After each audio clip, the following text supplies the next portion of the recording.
Dr. Jim's podcast. Dr. Jim, how are you? Let's keep diving deeper into these conversations. I appreciate you coming by to talk. Sure thing. All right. Absolutely. All right. So, our topic today is pain levels and patient journeys. When patients finally come to see you, how bad is their pain usually from 1 to 10? Typically, when patients come to see me, pain level is pretty high. Usually somewhere in the neighborhood of 7 to possibly even 10. And uh, the reason being is where my clinic and the services that I offer are usually, at least where I'm located in South Carolina, in this region, would be sort of the last rung on the totem pole. So patients typically, like maybe we discussed a little bit before, that they'd go see their doctor, they'd take, medicine, whatever the doctor prescribed.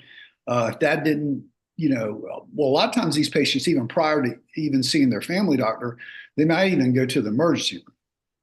Okay, I see a lot of patients that they started there and they went back to their doctor. They got medicine that didn't help any, didn't get any better. After that point, they possibly may have tried a chiropractor.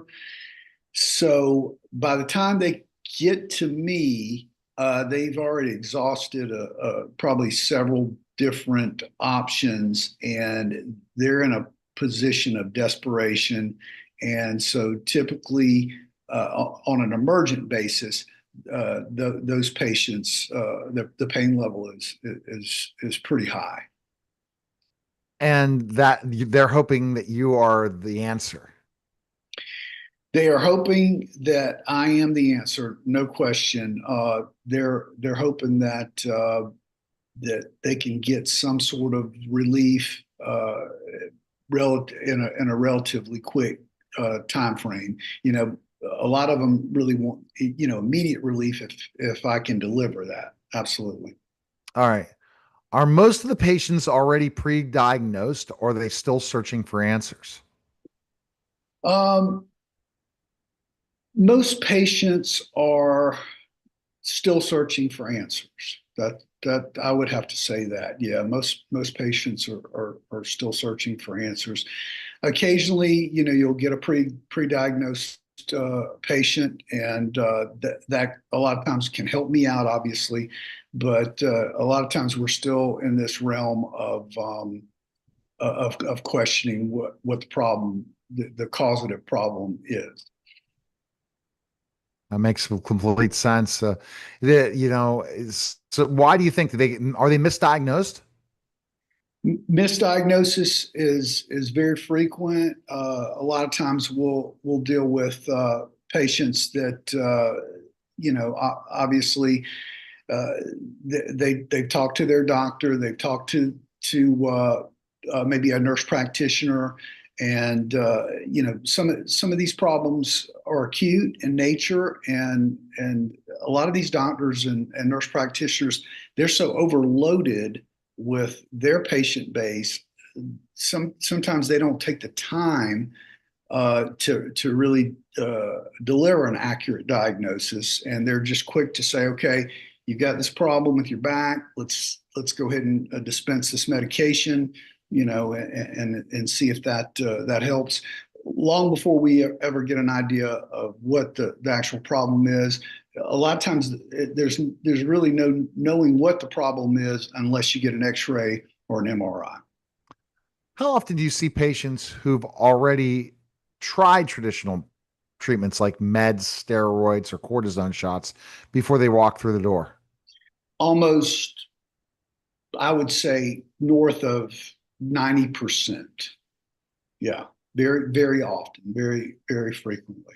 And we talked about pain last week, and the problem with pain, the pain process, which is really annoying, is the fact that if you use pain medications too much, you're only masking the pain, then it won't even work as well anymore. So you're kind of not knowing how bad you're damaging that, but also dealing with that the pain is no longer working as well. Some of the pain strategies that we talked about that are outside of your purview. Absolutely. When you're dealing with medications, uh, you're going to get that type of a response. A lot of times, you're going to have pain being masked, and a lot of times there's confusion involved with that, and you're really not getting a very accurate description of what's going on because of the medication. The medication may be helping, uh, in the short term, but it can certainly cloud the discovering of what the accurate diagnosis could be. Yeah, absolutely. It's something that those things can be. So do they usually see you as a last resort after everything else has failed, or more patients starting to come earlier in their pain journey?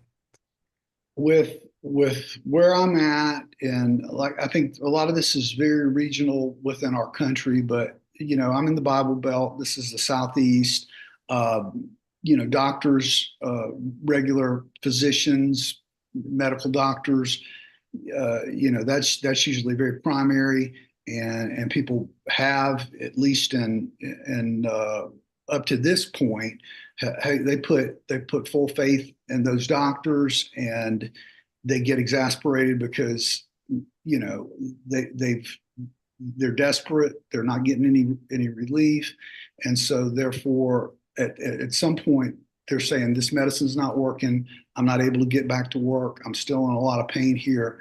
So I've been long suffering with this with my doctor or my nurse practitioner. So I've got to look elsewhere. And so usually I'm later on down the road there.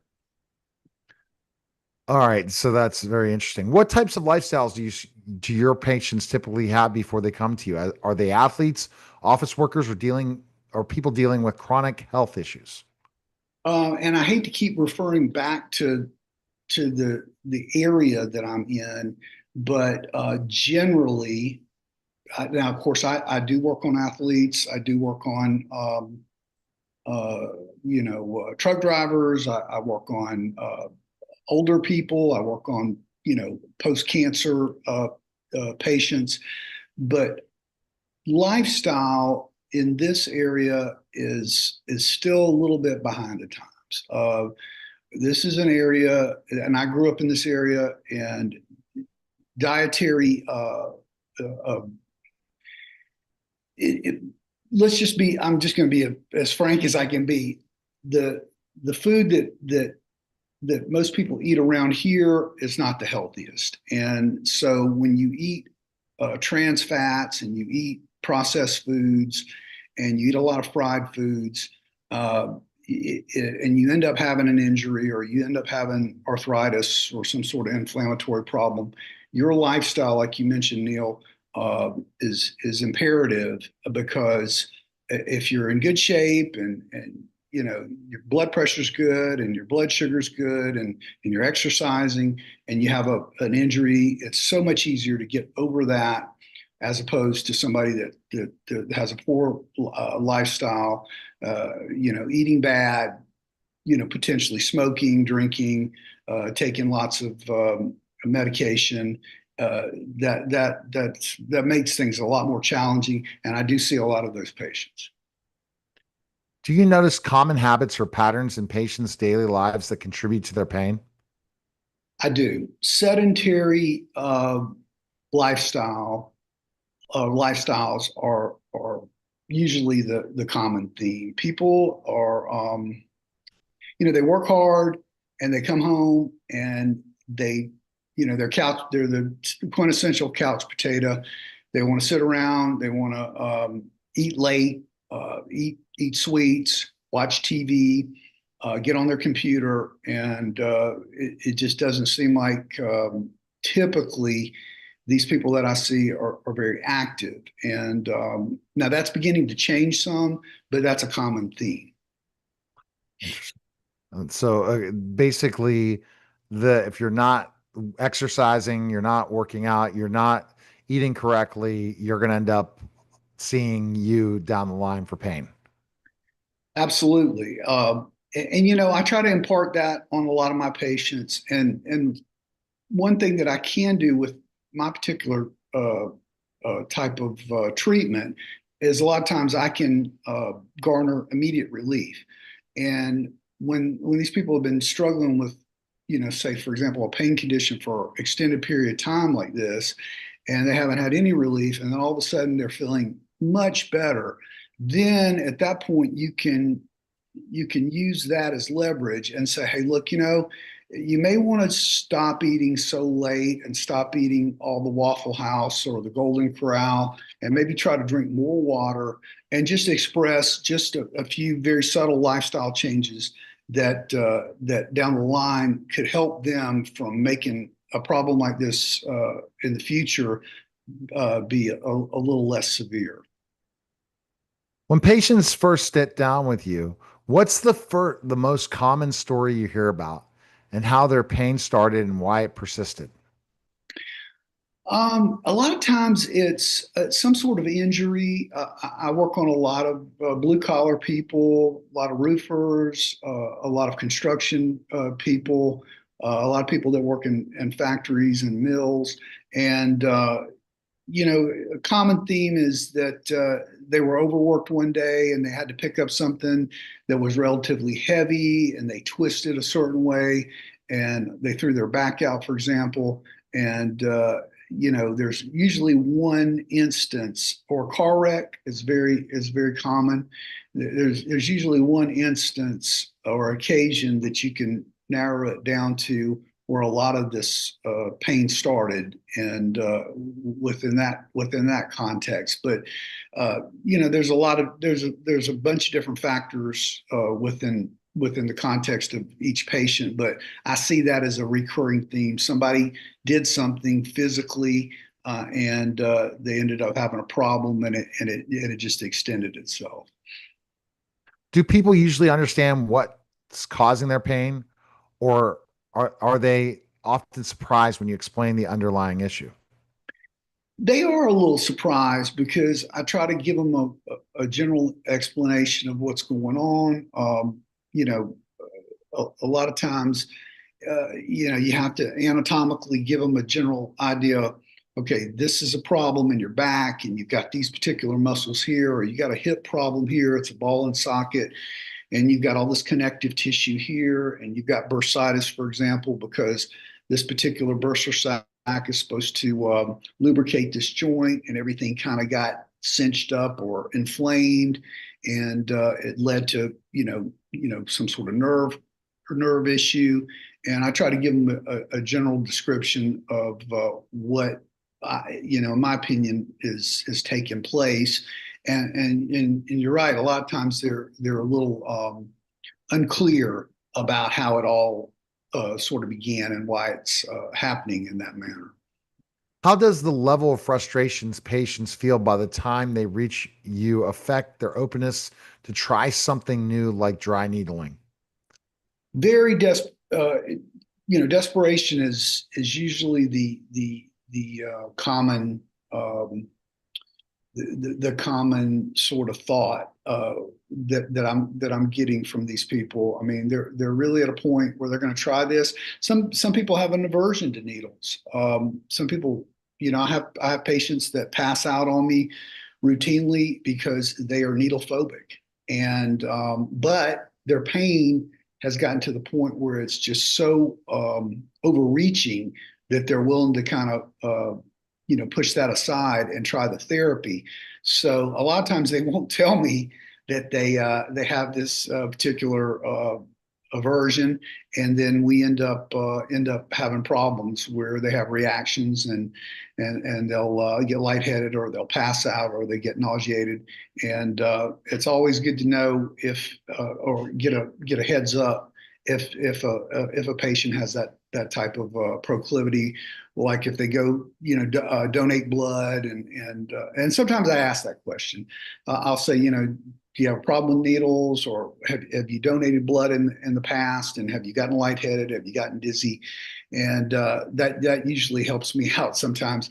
Other times I get so overloaded that I may neglect asking that question, and then you have to kind of deal with the repercussions.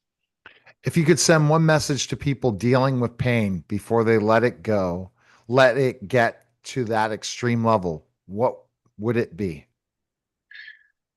Um, the the first, yeah, the number one message I would say is to be, with physical pain, let's say what we're dealing with here, uh, be very conscious of your body, understand your body's limitations, realize that you know you have to be careful with the amount of weight that you're going to try to pick up, or you're trying to negotiate within the realm of your job. Or, for example, if you're a athlete, you're lifting weights.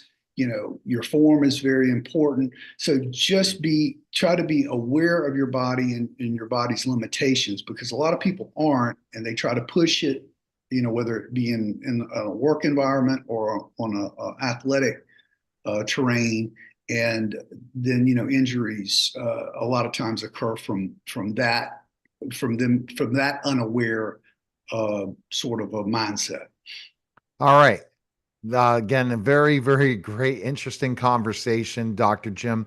I guess learning from this patient journey, it's a process, right? And each patient is different in so many ways. Every patient is different, Neil.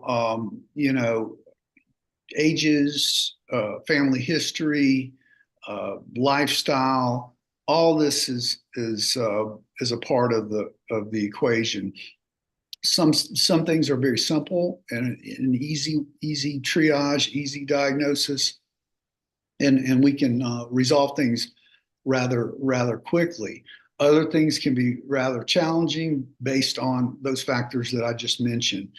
You're taking lots of different medicines, your metabolism's unpredictable, your lifestyle is not healthy, your sleeping habits are bad, your stress levels are at an all-time high. All these different factors can exacerbate a inflammatory condition and a pain condition, and can make it way worse than it actually should be. Right. Best place people can go. Where can they go? Best place is drjamesacupuncture.com or communitynaturalhealth.net. All right. Thanks again, Dr. Jim. That was a special sound.